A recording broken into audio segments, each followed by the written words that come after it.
With MiniStravaganza just around the corner, let's take a look at some characters that we think could do with an Errata.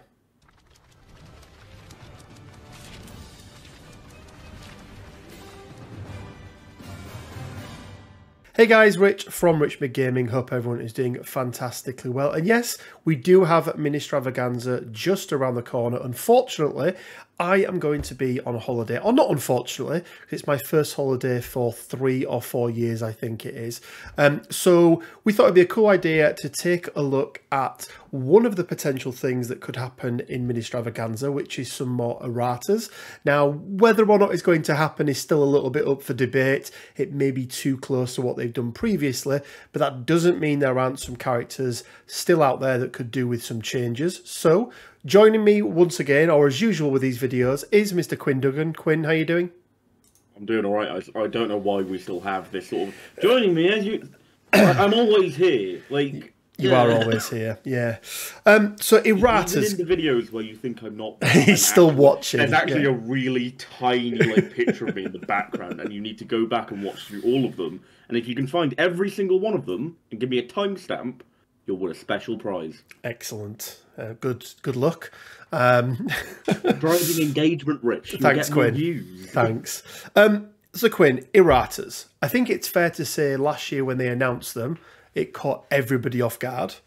But they were a welcome change for the most part. It made me very happy.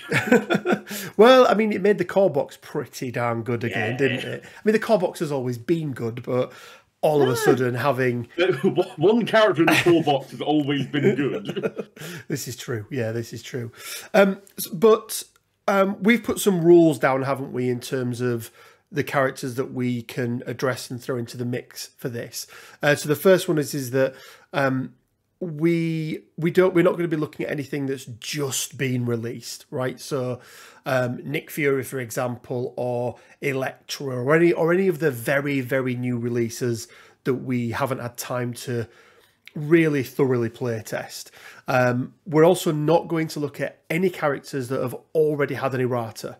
And that's, I suppose, in two forms. That could either be an Errata with a new card, or that could be an Errata where they've put it on the FAQ Errata document. So Beast, for example, with his rerolls, we know that that's something that would have happened anyway, but it's already on the FAQ.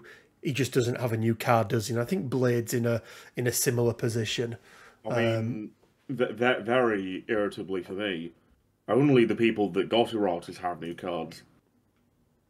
That is true. Yeah, I mean, I'm not going to stop being angry about it. It's fair enough. I don't like it when they're not all landscape. It is fair enough, and yeah, it's annoying, but I think they'll get there with it. I do think they'll get there with it. I think they will. Yeah, eventually move next year's card pack. Move everything over. Move everything over. So, format for this, Quinn, we're going to, in turn, pick a character, throw them into the mix, and we will argue, or not argue, but debate for and against whether or not that character should have an Errata, what the problems are with that character, whether it needs to go up, whether it needs to come down, and then what those changes could be. Trying to balance it, because I think the one thing that we've seen, Quinn, is that we're not going to see drastic changes to a character. Any of these changes have been tweaks, maybe with apart from the big green machine himself, but for the most part they've been little tweaks here and there that have made the difference. So I'll fire it over to you first, Quinn. Who is your first choice to throw into the ring for an Errata? Blackagar Boltagon, the man with the world's dumbest name. Blackagar Boltagon. Now, yes, some of the Inhumans, or one of the Inhumans, has already had an Errata, but Blackagar Boltagon was left out, and I think it was an oversight from their part, Quinn, because massive one. Medusa got changed because she was splashed everywhere, and how her attack worked was just ridiculous. But Black Bolt, is a 5-threat leader. And I think you may actually see a trend with 5-threat leaders in this list. And he's the sole leader of the Inhumans. And I think right now, if I go look on Longshanks, I believe Inhumans, as somebody very recently claimed the unaffiliated rogue agent badge, is still unclaimed. The leader of the Inhumans badge is still unclaimed. And that, for me, just goes to show how little they actually get played. And if somebody, you know, if an affiliation is being played that little, there's something wrong with them. And actually, if you look at the other characters in affiliation, they're not bad characters, right? Quicksilver, Lockjaw, Ronan. I don't even mind Beast, Medusa. I quite like Crystal, actually. Yeah, Crystal. Like Incinerate getting out there is real nice. Well, look, and anyone that can, you know, we speak about action economy, right? Anyone who can do 3 attacks in a single activation is good. Which potentially are beams as well. Well, yeah, exactly. So, Black Bolt Quinn, what's wrong with him? Why is he so bad? I think the main reason, and it's probably not the one people are expecting. I imagine people are expecting Whisper on the front side, or whatever. The issue Black Bolt has is that he's got 5 health on his healthy side. Yeah. Which for a 5 threat is awful. His total stamina pool of 14 is pretty damn good. Yeah, that's slightly above average for a 5. But if you just spread it equally, suddenly he actually doesn't just die randomly and you lose him for a turn. Yeah, and I think the other problem I see as well, Quinn, is that not only is he only 5 threat on his front side, which, let's be honest, is on par with some 3 threats. Most 3 threats. Then, actually, and below a lot of 4 threats, right? A lot of 4 threats are running 6/6. And a 2 threat, yeah. Oh, no, 2 2s, sorry. Badger's 5, isn't she? She is, yeah. 2 Mystic. 2 Mystic defense. For a dude that has been mentally conditioned his entire life to not make the slightest noise. Yeah. It seems strange. Now, I don't mind Whisper being on his backside, on his injured side. I think it's in character. He's not going to use that unless he really needs to. But yeah, I completely agree. I think a change, and I wouldn't mind seeing him 7/7 on his stamina. Yeah, 7/7 is maybe even an 8/7 because he's 5 threat, and you know he doesn't. He's got. I think the problem is that he's got the focus power and the anti-grav field, which means that he's potentially a 6/6/4 when it comes to but that's defense. Using a lot of power. 2 power is a lot. So if you catch him off guard with a Scarlet Witch or somebody, very easily one-shot Black Bolt with a Mystic attack, which it's absolutely mind-blowing how quick he can go down in those sorts of situations. Yeah. But apart from that, I mean, his leadership, I think, is super strong. Super strong. Being his able leadership to dish out is power. one of the best around. R&D every turn forever. Yeah. Pretty good. So I think what I'd like to see, Quinn, and let me know if you agree on this. I think for me, 2 things. I want to see his stamina go 7/7 or maybe even 8/7, and I'd like to see that Mystic bumped up by just 1. I think 4/4/3 is significantly better. I think 4/4/3 is acceptable, especially when you factor in he has an Inhuman reroll, right? Exactly. Yeah. And he's got the anti-grav if he can afford the power for it. And due to his leadership, it is easier to get that power onto him than with some other, with some of the characters. So I think he absolutely goes into the Errata pile.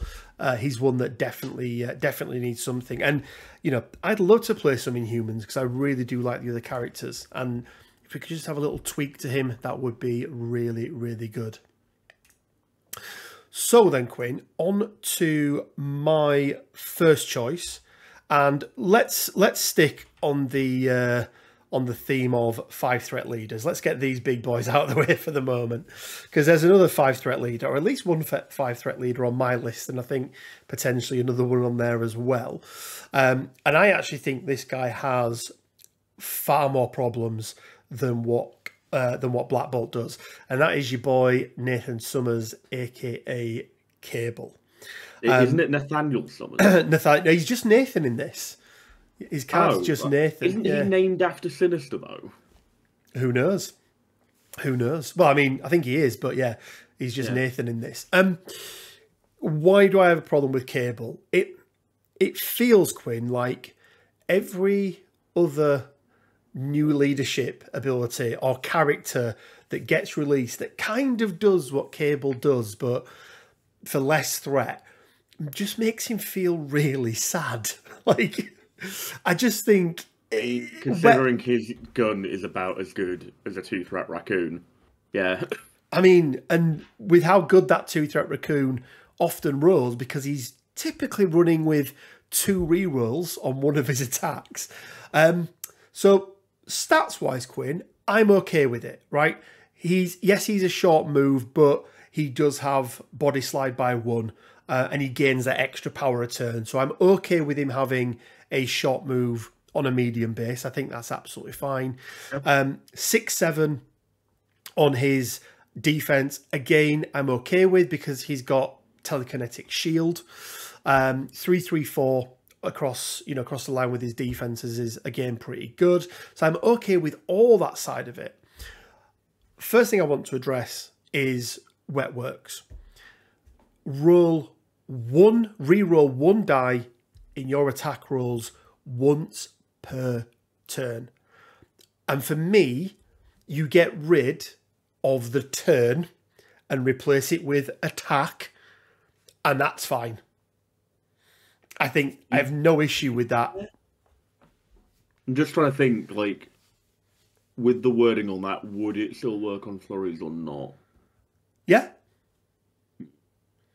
Or once per attack action, or... Attack action maybe feels a little bit more reasonable. Yeah, no, I'm okay with that. Free reroll. Well, it also means then you can't put vision in your roster, right? And all of a sudden... Yeah, exactly. Yeah. I mean... So one attack action, right? Or whatever the wording needs to be. I think it would be attack action. Yeah, I think so. And I think... I think it just gets significantly better, right? And it's not broken. For me, it puts it on par with Shadowlands Daredevil, whereas Shadowlands Daredevil, you get to reroll failures. He wouldn't be able to do this, but he gets to do it against anyone stood anywhere. It's universally applicable rather than being better in a niche circumstance. Yeah, and I think that would be absolutely fine. I think that would work really, really well. Yeah, I think that'd be great. Let's talk about his plasma rifle. Oh, are we going to have another like half hour of Rich talking about the stupid gun? Right, you fix it, and it's going to be really brief, Quinn. I've said it on a video before. Have the option of adding 1 to 3 power, add that many dice, and incinerate just happens. Done. I am okay with this. Like, why is a 5-threat?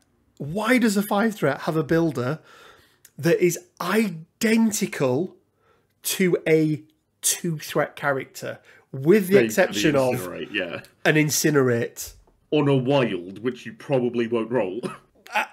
It's just not good enough. It is not good enough for a 5-threat character. That means, having those 5 dice means that you don't generate the power that you need. Okay, he gets 1 power a turn, but it's just not good enough. The rest of his kit becomes useless if he doesn't have that power as well. Yeah, exactly. So, the fact that Cable is better in Avengers than he is in his own leadership just shows everything, just shows you everything you need to do. Because he got some good stuff like, mega level threat. For me, one of the best throws in the game, or a terrain throw, because you're only ever spending the power that you need to spend. How many times have you made a throw with a Scarlet Witch or a Vision or whoever else, or a Lockjaw, and you're paying your 3 power or your 4 power or whatever it is, and it ends up being a size 2 because that's all that's in range. Like, I mean, I do like how you've claimed that this is the best terrain throw in the game, forgetting that, you know, our Lord and Savior Magneto exists. yeah, but Magneto has to pay. Okay. Well, Magneto has to pay power equal to. He does, yes. God, So it's been a long year of you not playing Brotherhood, hasn't it, Rich? he also gets to throw them long as well, Yes. which is really good. But outside of Magneto, then okay, I'll give you Magneto. It's a really, really good throw. Love the fact that he gains additional power. I think that's really nice. I wouldn't mind seeing something on Cable that doesn't make him immune to stun, but I'd maybe like to see that techno-organic virus suppression be a different power source. So, you know, rather than it being one additional power, yeah. he get, you know, I don't know if there's wording to be able to do it. So it doesn't make him immune to stun, but it means he always gets his 2 power would be nice. But yeah. I mean, I also wouldn't mind seeing a Ascani Sun go down to 5 cost, because area attacks are always like massively overcosted. They really are in this game. I think they set a really nice precedent with Shadowlands Daredevil, where it was a single attack, but then you could pay the power to make it, you know, to make it more. So, you know, maybe make this a range 2 7 dice attack for 6 power, but you can then you can pay 3 power more and make it an area 2 or something like that. I really, really liked that on Shadowlands Daredevil, because it gives you the option. And it's also like getting a 3rd attack, because I think, you know, again, with a 5 threat, he's only got 2 attacks. Yeah. I think it would be nice to have an option on that. But yeah, either drop it down from a 6 to a 5 or give you the option, basically, on that. And I think, you know, you add all of that together, it doesn't make him the best 5 threat in the game all of a sudden, but it makes him very, very good. And that wet works, I think, then trickles down to everybody else that's going to be in affiliation. And I think all of a sudden, you know, you're getting to do 2 rerolls an attack with an X23 or with some of the other characters that are on our list as well. And yeah, I think all of a sudden it starts being good. So we both in agreement. Cable is definitely one to. He's going in the pile. Cool. Right, he goes over to the pile. Quinn, over to you for your second choice. Right, there is a caveat here for this choice and another choice that's going to show up in a bit. Okay. That caveat being, we don't know what their reinforcements currently do at the time of recording. Okay. It's Thor. Who would have thought? I'm going to talk about Thor again, because I like talking about Thor because he's wank. Is that another 5 threat leader, Quinn? What? Yeah, it is, Rich. Who'd have thought? So, God, it's like the only 5 threat leader they got right was Strange, and then they took away all his tactics cards. Yeah, they did, didn't they? Yeah. So Thor then, what's the problem? Because he's got a lot of tech, right? He's Asgardian, so he gets an extra attack. He's got a charge. He gets an extra attack. What? Sorry, an extra power. I wish that's what Asgard did. That'd be really good, wouldn't it? He's got for Asgard, which is a charge. It's a shit charge, yeah. He's got another 7 cost. I mean, actually, let's look at this, Quinn. God of Thunder, 6 cost, area 2, 7 strength. Haven't we just seen the exact same attack? We have, except the other one was a arguably better attack type and had the kicker that it heals. Yeah. And that was still on a bad character. But Quinn, I'll let you start. What are the problems with Thor? Well, for one, he doesn't exactly feel like a god of thunder, right? He has 1 attack that puts out shock, and it's him throwing his hammer, which is a physical attack, by the way. Yeah. So, first of all, I want just a straight-up thing of Thor can always choose what attack type his attacks are between physical and energy. Nice, I like it. Because he should always be able to channel the lightning. Yep. Second of all, he should have, like, a 3-cost version of Friday AI, where he boosts his attack by 2 dice, but the kicker is the attack does shock, right? I like it, yep. So, you know, that's first of all, right. We're there with that. Then, for Asgard, drop the stupid stagger thing. I don't care about the stagger. Just make it a charge. Yeah. Like, all of these charges, because I imagine we're going to get to somebody else who has a charge that's not a charge. All of these charges that are supposed to be better charges... They're not. ...are always worse because they cost more than a charge. Well, and you're limited by what you can do with them, right? If I charge with Killmonger, and I've got enough power, I can charge into a Black Ops strike. Whereas Thor can't charge and be a god of thunder. No, he can't. He's not allowed. Yeah, I agree, Quinn. I agree. But I think, like, overall, choose type, drop the shock stipulation off of hammer throw and make it 0 cost, because you shouldn't have to pay power to throw a stupid hammer, and then give him that ability to potentially do the shock with the additional dice. Oh, and making for Asgard not shit, obviously. So just, for Asgard just becomes strike. Right. Sorry, becomes charge. Yeah. Strike came from. Just make it a charge, but sure, you can call it for Asgard. You can call it whatever you like. Just don't make it worse than charge. Yeah. No, I think it's fair because it does feel bad, right? It feels so bad. He's not always going to roll that wild. You can increase your chances at least by giving him the extra dice with the shock, but it's still not guaranteed. Just AMG, please. What's Thor ever done to you? He's already been depressed for like 5 years. Yeah. Well, his brother's dead. His dad's dead. His mum's dead. He's gone from a dead bud to a good bud. I don't know if you've seen the latest trailer. Haven't yet. All I know is that Zeus does that a little bit too hard. you whiffed too hard, or whatever it was he says. Yeah. The other thing the other problem I often have with Thor is that he is very dice dependent, and yet has no dice modification whatsoever. So I think, what I'd like to see. I agree with what you've said so far with the shock, choosing whether it's energy or physical. Because why shouldn't he be able to? Because in my head, when he's striking, he's not punching them, right? He's hitting them with Mjolnir, and he gets to choose, right?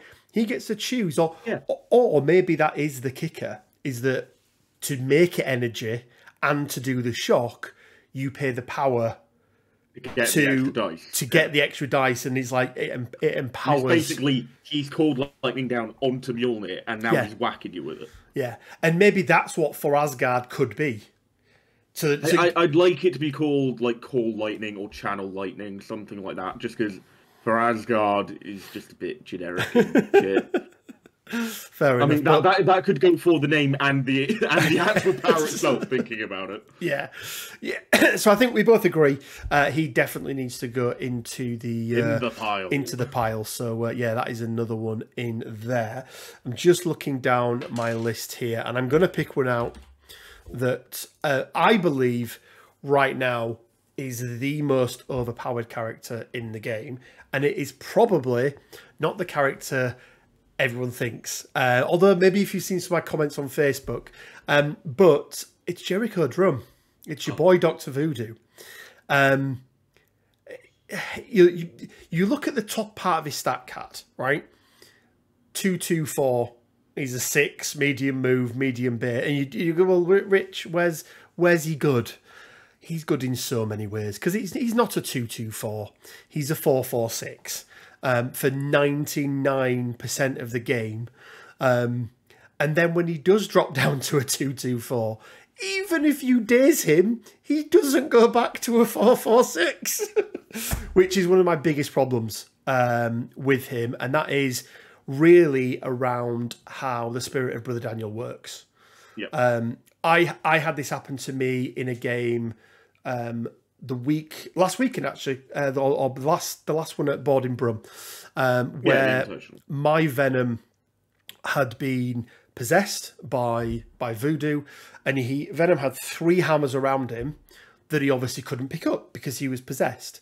I managed to daze Voodoo, and I forgot that Brother Daniel just doesn't automatically jump to his brother's body to help him.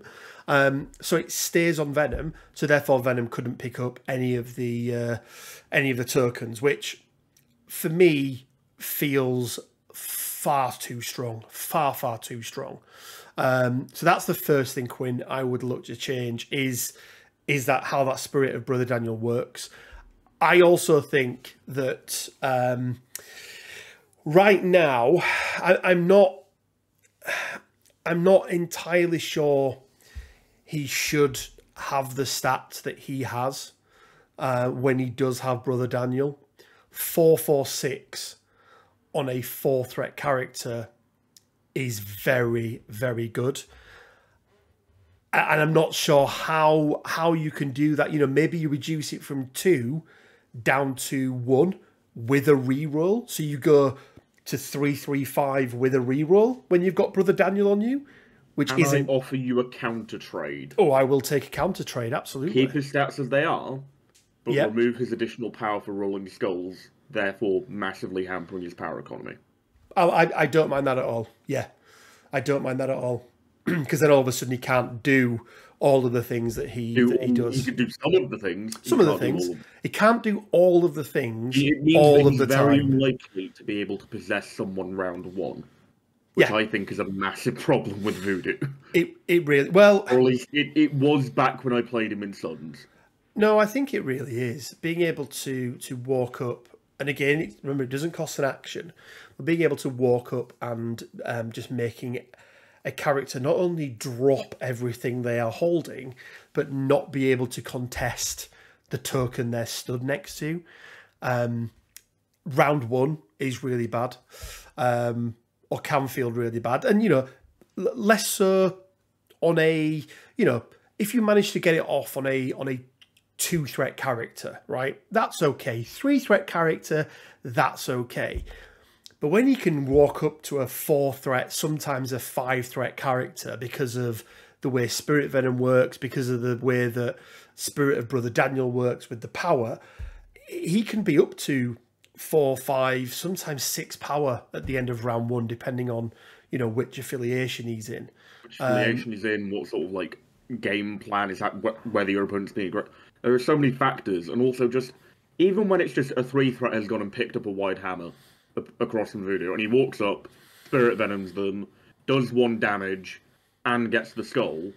He's got 3 power, he can now possess them and just make them drop it. Even if he doesn't pick it up, it's still a 1 VP swing. Yeah, oh, absolutely. Yeah, absolutely. Well, it could even be, I suppose no, because he wouldn't be able to get on the point still, would he? But if somebody's on the point as well, on a mid point, it's a 2 VP swing. So it's So that's and apart from that, Quinn, I'm okay with that.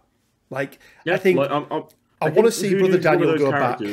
That is like little tweak rather than overhaul, right? 100%. Yeah, 100%. So Brother Daniel, you know, you daze him, Brother Daniel evacuates your body and goes back to help his brother, right? That's, for me, seems thematic as well. And yeah, getting rid of the power, I think, would be really, really good. Especially as he's got the sap on his builder as well. Which, you know, you're as likely to roll a wild as you are a skull. And it feels really bad. On what your opponent has, right? Yeah. Well, it also feels really bad when they roll a sap and a skull. Like, yeah. So we're both in agreement. He's also going in the pile. He's going in the pile. Okay. Well, that's 4 for 4 at the moment. So who have you got next, Quinn? Well, I'm going to keep it on theme, Rich. Would you like to take a guess? On theme? On theme as in the ability to my choices. Steal things? Okay. Leaders? No? Have you had a leader yet? You've had 2 leaders. I had 2 leaders. It's not a leader. It's on theme with my last choice. So an Asgardian? Asgardian, yeah. Hela? Hela, the Queen of Hell. Okay. She's just a bit shit, isn't she? Yeah. Hela's one of those, isn't she, that when she was first released, because she was one of the very few mystic attacks in the game. She was like the cheapest mystic attack in the game at the time. But what's wrong with her? She's not really a 4-threat, is she? She's a 4-threat, but she's not a 4-threat. Like, the whole argument of self-contained, that still works, right? She's definitely... She still does all of her stuff on her own. Yep. But, like, she sacrifices a lot in order to do what she does, right? The whole thing is that she comes back after being killed, right? Yeah. However, she's a lot easier to kill than the average 4-threat when she flips. And that kind of just negates the entire point of her whole I can't die easily thing. Yeah, 4 stamina, albeit she's 4s across the board, but 4 stamina. The board, but no manipulation of dice. She's like Angela, and I fucking hate Angela because she rolls awfully. Yeah, I think that is the problem, isn't it? Is that one character can very easily take Hella out. And then if that character has another attack left and a throw or something like that, all of a sudden that Queen of Hell is irrelevant. Like, okay, yeah, you've had to make a bit of investment in her, but I think what I'd like to see that Queen of Hell maybe have a placement on it of some sort at the back end. Yeah, maybe like a range 2 placement like Age of Ultron has. So you can get out of, range 2 of whoever it was that was attacking you, even potentially out of range 3 or whatever it is, depending on where it is. Or maybe a kick. I don't know. It's so hard, isn't it? But yeah, and I think she needs at least 5, if not 6 stamina. I'd go with 5 just to be safe, because if it's 6, it can be potentially obnoxious. I'd also just like to see her Hellforge Blade attack, so a standard builder. I'd like that to be range 3, just because in my mind, Hella's constantly throwing knives everywhere. And that's maybe not what she does in the comics, but that's, that's what Galadriel did, so that's what we're going for. Galadriel. Yeah, I don't mind that. It wasn't one that I thought we were going to be talking about today, but I suppose she is a character that is not used. And again, a bit of a disclaimer, guys. We may see, as we have done with some of the characters last week when the new Black Order cards came out, all it takes is one tactics card, and all of a sudden Thor can be really good or Hela can be really good, right? So we do hold that in reserve that something could happen with Heimdall or Scourge or whoever it is. Scourge could have a tactics card where her and, him and Hela play it, and all of a sudden she's really good, right? That could be a thing. Maybe Scourge has a thing where it's like, husband and wife, but for Hela. Yeah, which I would partners in crime, Hela's executioner, bam, off you go. Would be quite good. So, yeah, I do agree though. We do need, I would say she needs either a change or, fingers crossed, something with Scourge, I think is what I would put her in. But once again, this is another tweak character rather than overhaul. Yes. But, once again, it's just the thing with this game. These tiny tweaks can make a massive impact. Oh, absolutely. Yeah, absolutely. Absolutely. Staying on theme for me, Quinn, I am going to stick with leaders. Okay. And because I have a thing. Call me old-fashioned, but I do regularly. I call you a boomer. Is boomer often calling me old-fashioned?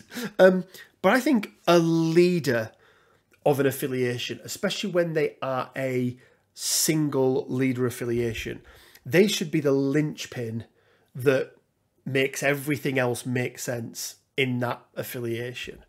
And this next guy, okay, he's a little bit different. He maybe sees them more as subjects as opposed to comrades in arms. But it's Big Daddy D, Dormammu. He looks, at first, you see his stats and you see his incantation of obliteration and the fact that, he can teleport 2, which on a large base is really, really far. But he's just not very good at all. And he's not very good for, I think, two reasons. First of all, whilst he's gaining an extra power per turn and he can gain power when other people suffer damage and things, he acts a bit like Ghost Rider in that sense, right? So Ghost Rider, I'm going to go off piece here in a second, but Ghost Rider, because when you attack somebody else, he gains power, makes you want to attack him. But then if you attack him, he has Deal with the Devil, where he just gets to come back. So there's an incentive and a disincentive on both sides of it to or not to attack him. So that means that you typically then have to use some sort of tech into him. You've got to be clever about how you either take him away and put him to one part of the board to deal with somebody else, or you just have to commit a load of resource to him and churn him down, 2, sometimes 3, sometimes 4 times in total to get him off the board. The problem with Dormammu is he has all of that disincentive to not attack his companions, but no incentive to not attack him, because he has a tiny little bit of defensive tech in the fact that he gets to push you short and you'll gain Hex, and if you already have Hex, you'll get Incinerate, but that's not really a massive thing. But he has no defensive tech to negate any damage coming into him whatsoever. The only thing you can really rely on are other characters with like a bodyguard type ability, and those other characters with bodyguard type abilities are not necessarily the right type of characters that you want to be taking with Dormammu all of the time. So I just think he's in this really strange place at the moment where his leadership can turn on so many characters turn one, as you've seen with my unaffiliated roster, right? Having everyone becoming an Asgardian is really good. But all you do, if you come up against Dormammu, is you just churn him down. And that you dob him in. Yeah. That 10 health on his front side, 12 health on his back side, just depletes so quickly that I just don't think he's good enough as a leader, as an 8 threat leader whatsoever. And I think it's his lack of, it's not his lack of power. He's got lots of ways of generating power. It's just that if your opponent chooses not to attack your subjects, as it were, for Dormammu, then he doesn't gain any power. And if he doesn't gain any power, Shadow Bolt is not a good builder for a 8 threat character, because it is not a builder. It's Electra for twice the cost. I'm sold. I love Dormammu. It's great. And that's the problem. You look at it and go, well, Incantation of Obliteration can be really good. It can be really good, but you need 5 power to do that. And 4 triggers. And 4 triggers off 8 dice. Usually you're rolling 12 dice because you'll use Smash or something like that. So, yeah. Oh, look, it's a character that is only good because of a card. Great. So, my suggestion, Quinn, and it's only 2 little things that I think would really make a difference here.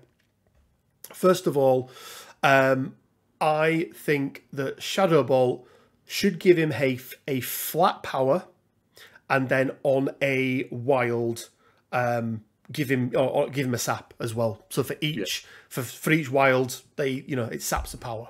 So at least he's guaranteed to get that 1 power from that attack, which means that not of this dimension all of a sudden becomes possible, right? Round 1, because you're guaranteed to get that 1 power. I also think he should reduce all damage by 1. Just flat reduce all damage by 1. With a minimum or no minimum? No minimum. Right.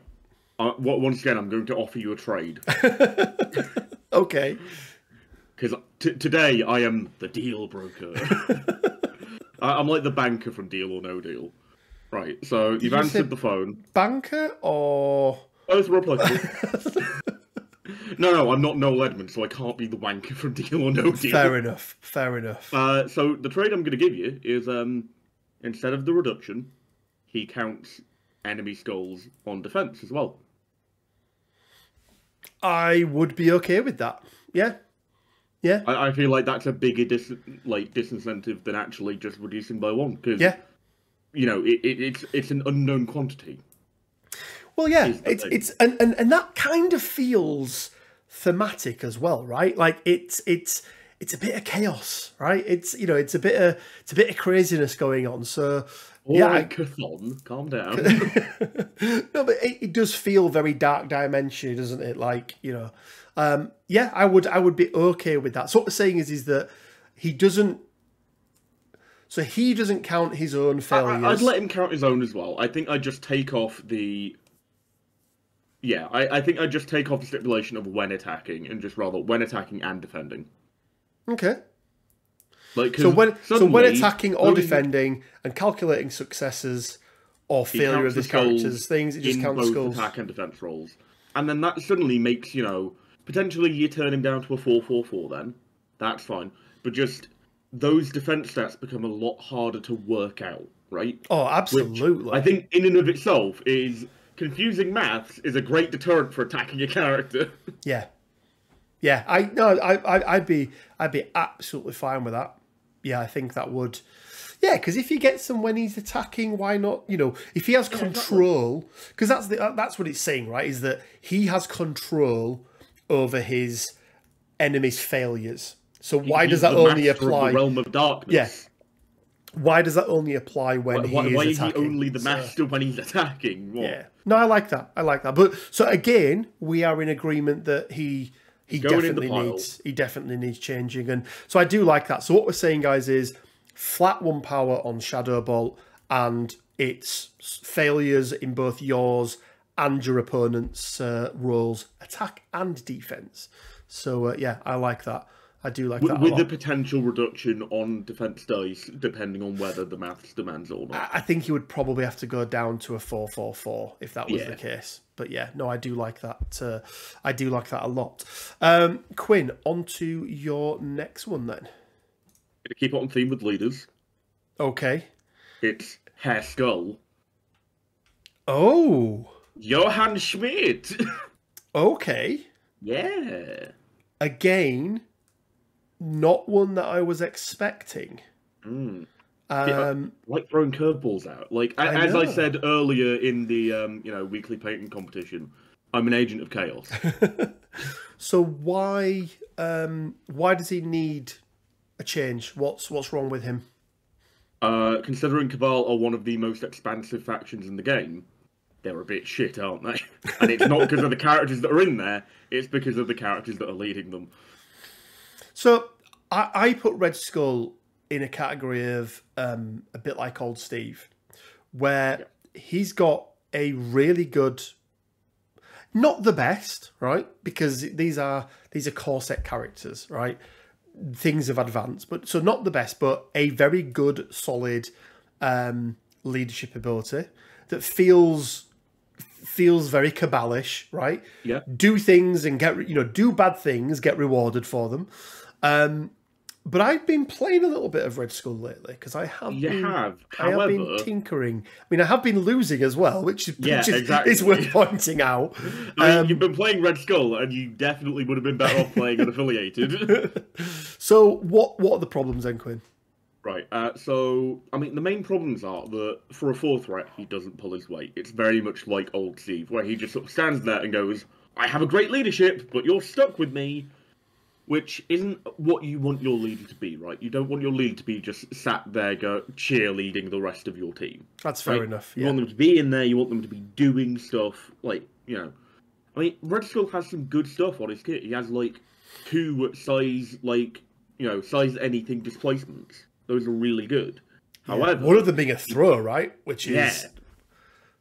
The issue that arises with Skull is that because of the things you're trying to do with him, and they are the things you should be doing with him, and the things he's designed to do, which is support your team and move them around and do stuff like that, is he himself is unable to get into the thick of it.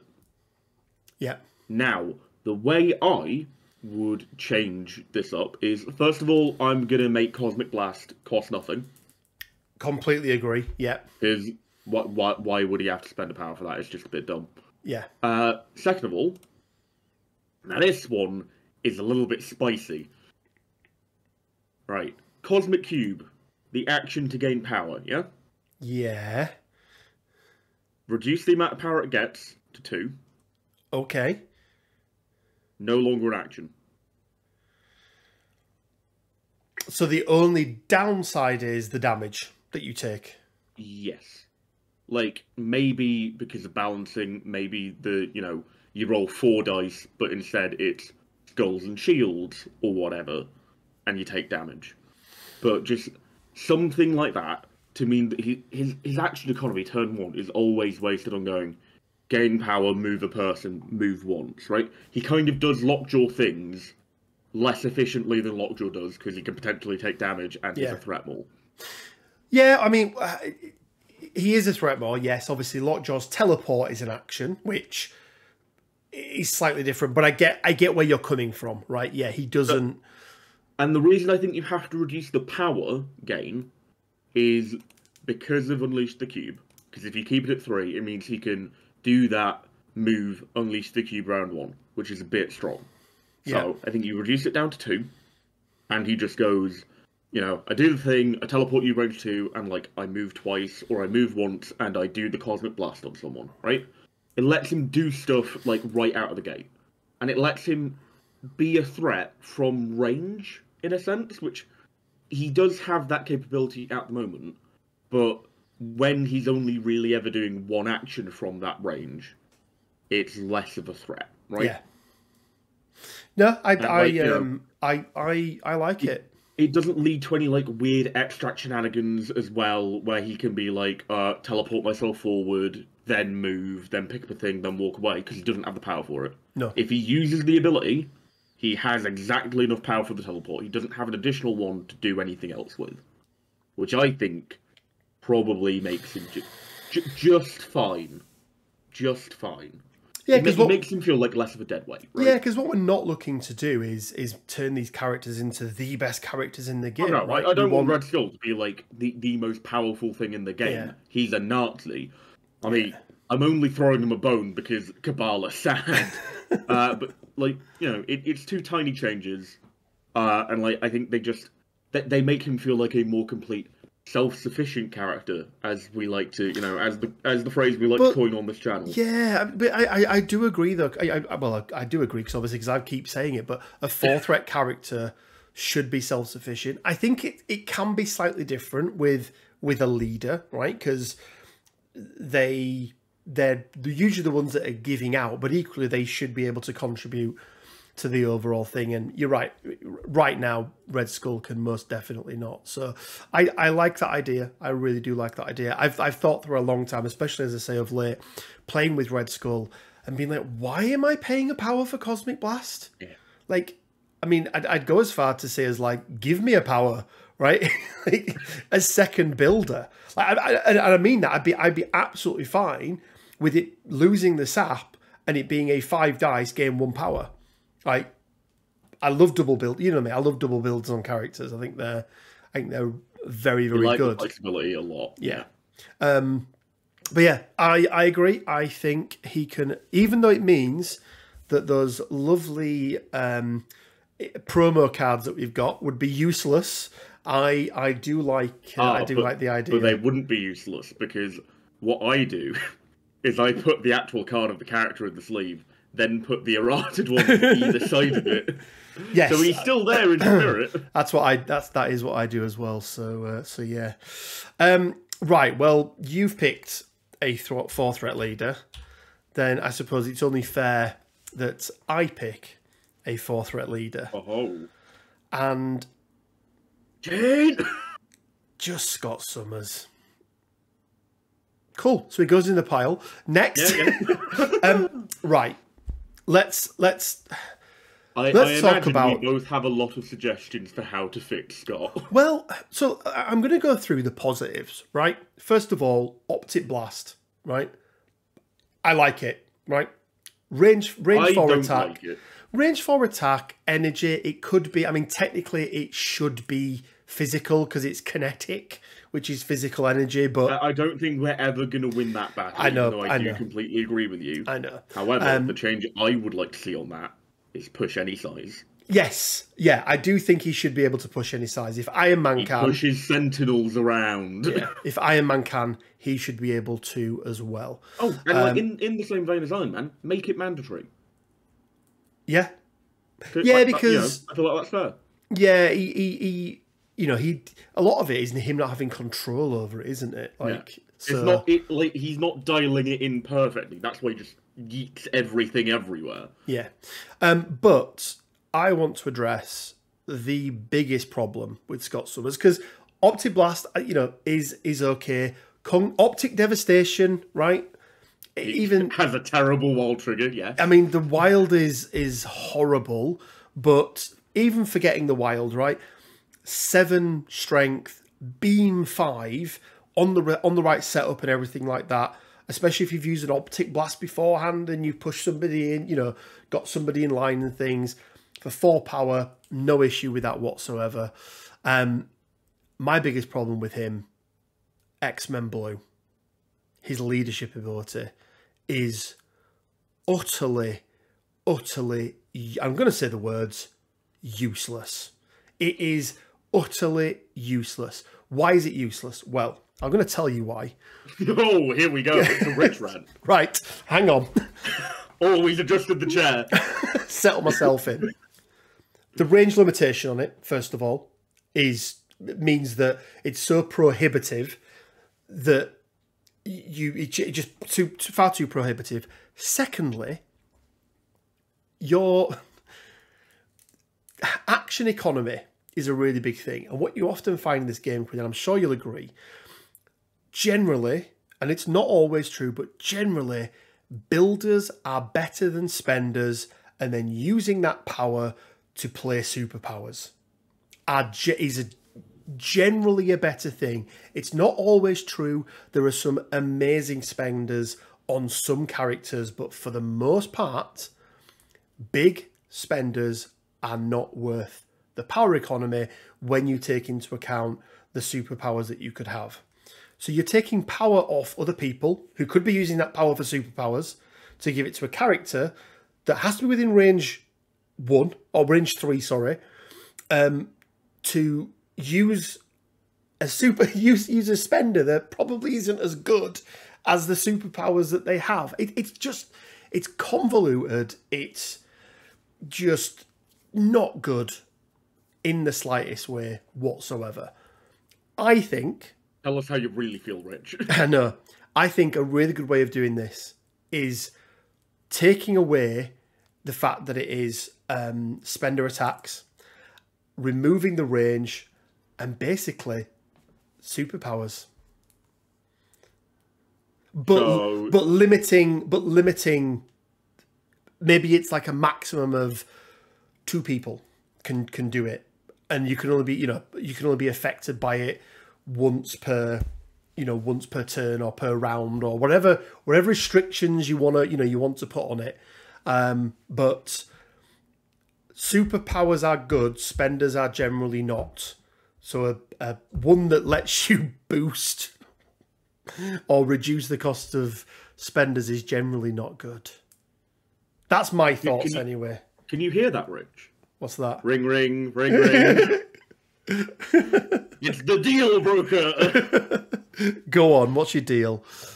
My deal is that it still retains its, sort of spenderishness, its relation to spenders.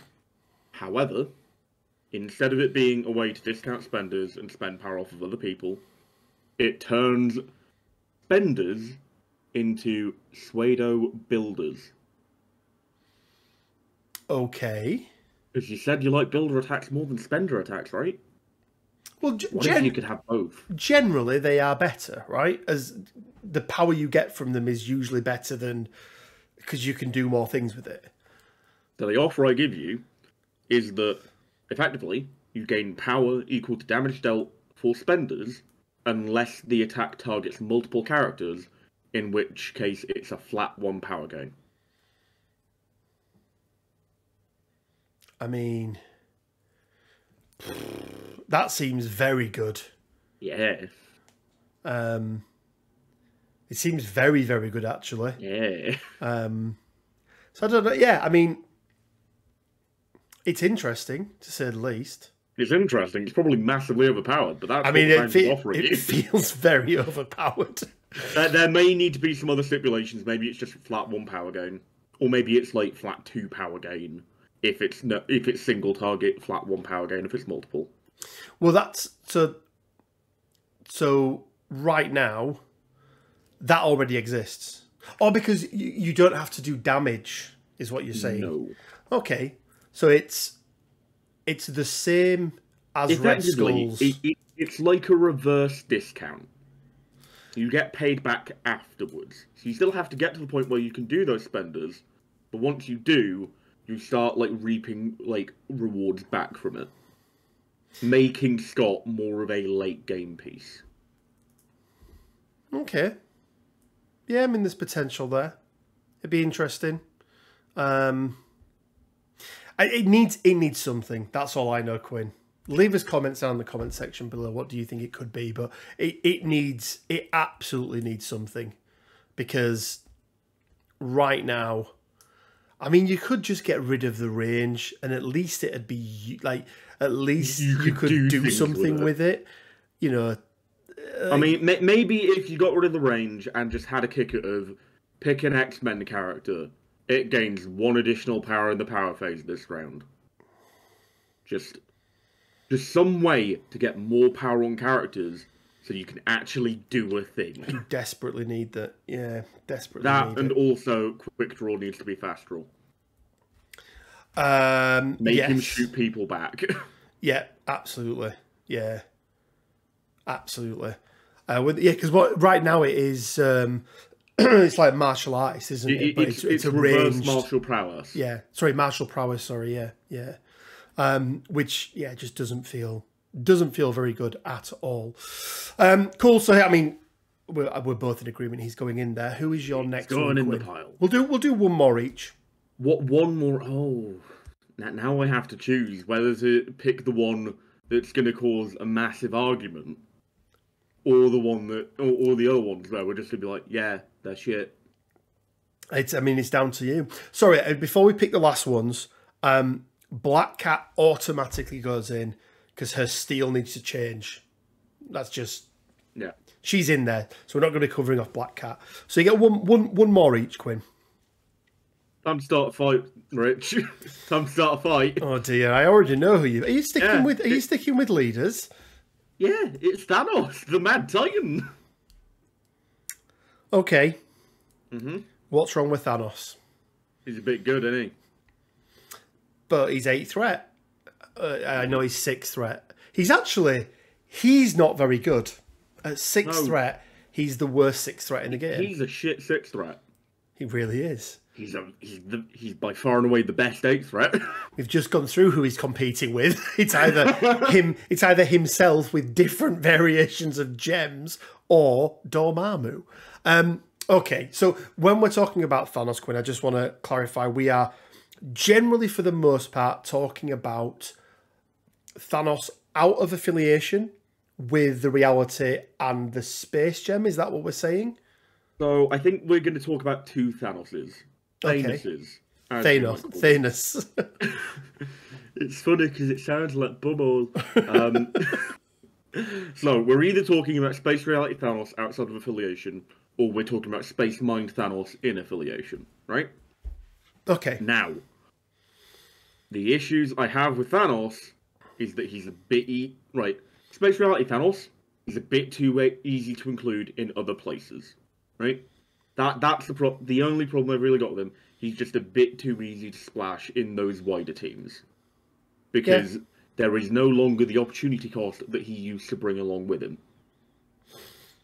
Okay, I get that, because he's gone from being 1 slot, from 3 slots to 1 slot, right? Is what we're saying, yeah.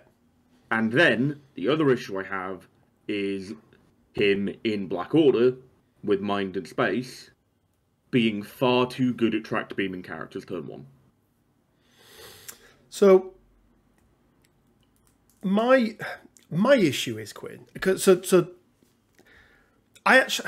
hard. I don't think that there is a massive problem with Thanos at the moment. I've played with him a lot. I've played against him a lot. He's sometimes spiky as hell. He can be hard to take down, but then I always come back to it and go, but he's Thanos.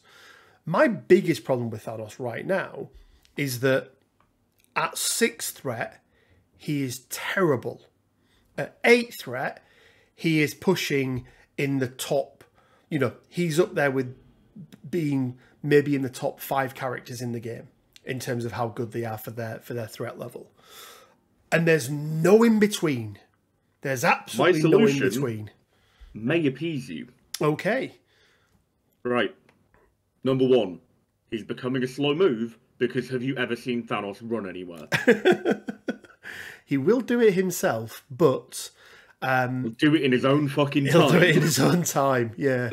Yeah. Okay. Right. So you make him a slow move. That's or a short move, sorry, yeah. Short, whichever. Yeah. I mean, the condition slow makes you move short, so yeah. I view them as interchangeable. Right. Then we're going to drop him down a threat.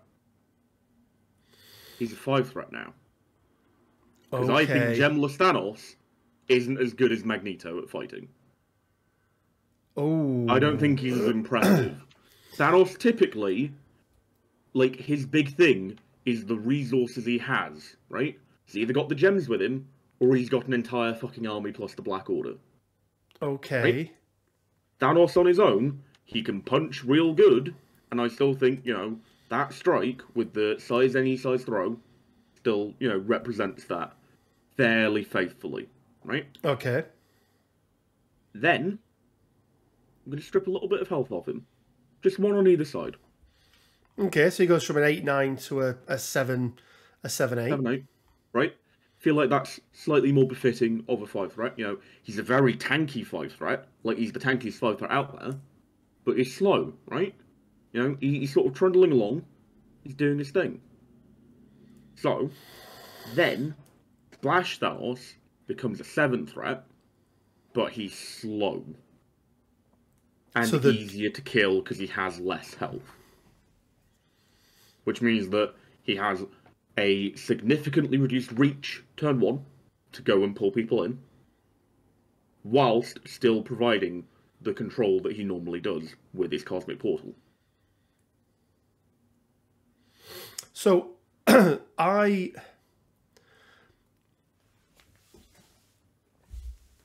actually see it's.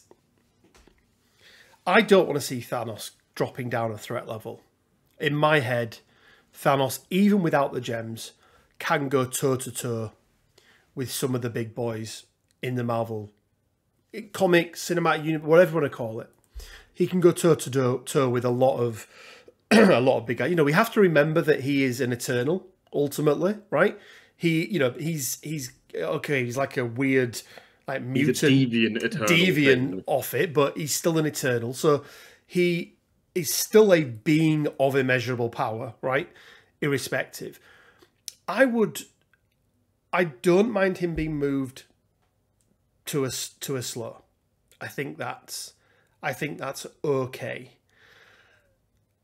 I'd maybe like to see something ever so slightly different, and it is that being of immeasurable power, and it's about that total cost, not about whether he's a 6 threat, 7 threat, 8 threat, but that total cost to you as a player, right?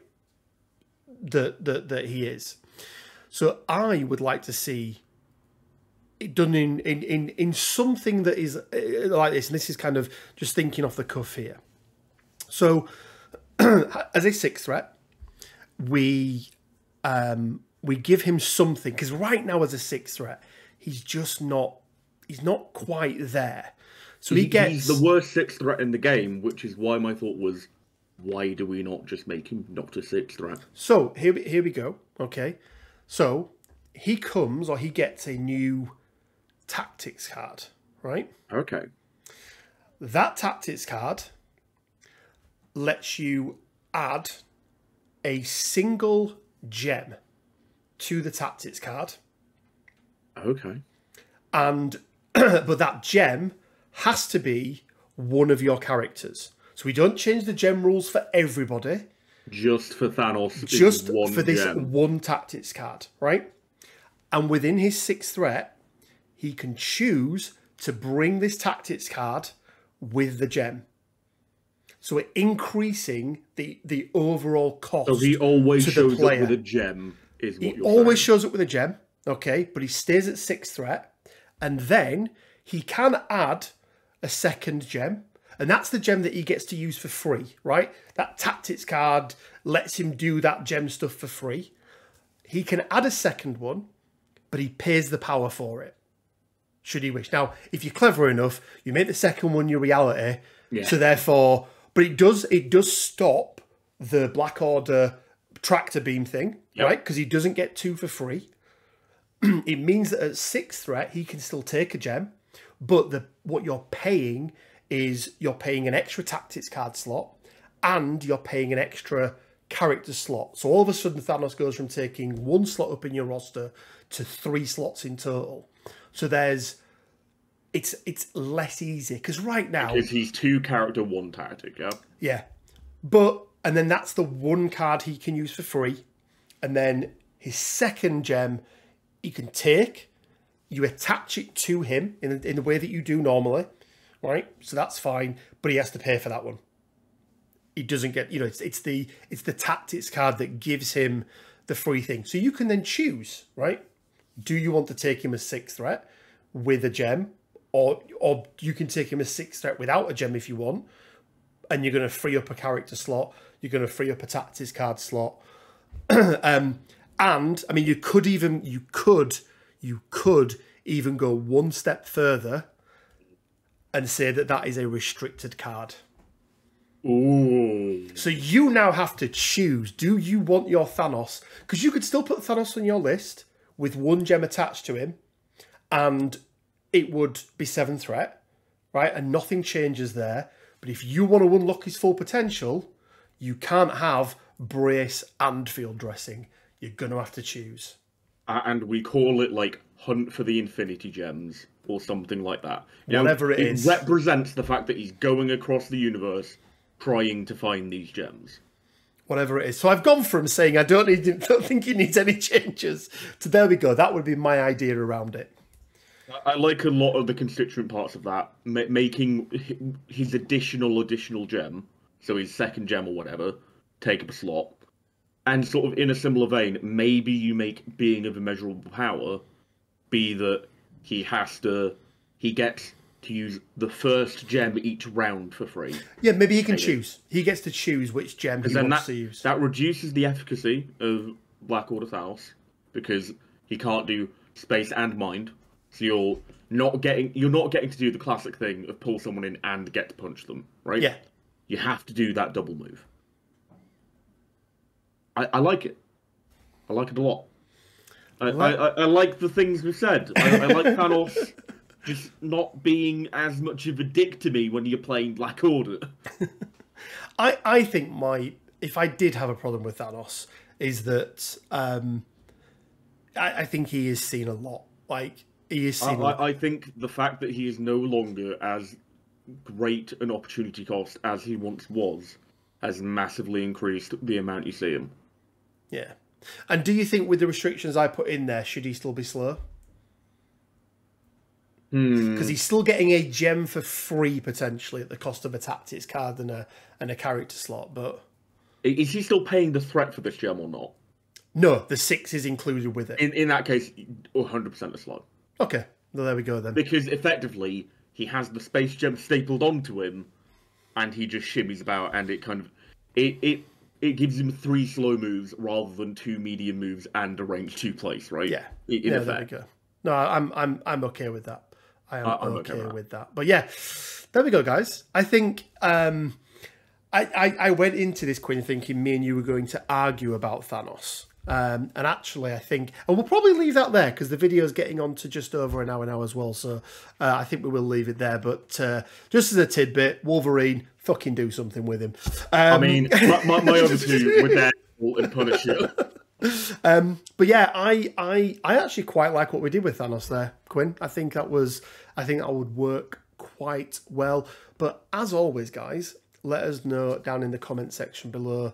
What do you think? Do you think all those characters needed changes? Do you think there's some of the characters out there that need more of a change? And I suppose, do you think we're going to see any changes whatsoever? I mean, from I have an answer MiniStravaganza? for that question. I don't think we're going to. I Is don't the honest think we are answer. either. But there we go. Anyway, guys, hopefully you've liked the video. If you have, please leave a like. Hopefully you've liked the video. I'll leave it in. Please leave a like if you do. It really, really does help. And if you do want to support us even further, we do have our Patreon up and running now as well. We've also got the merch store, and we've also got the Discord server. Links to everything down in the description below. And I suppose, Quinn, as always, it leaves us with just enough time to say stay well, keep safe, and until next time, bye for now. See you.